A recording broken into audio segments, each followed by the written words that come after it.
Today we are making a healthy Grimace Shake. Now, happy birthday, Grimace. I know it's late, but happy birthday, big guy. So now we have 1 cup of organic blueberries, half a cup of organic raspberries, half a cup of milk, and then 3 scoops of ice cream.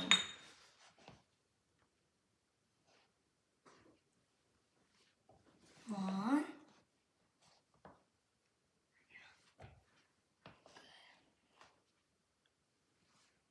Perfect. Now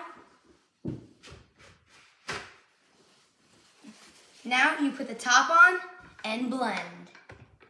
Let's go.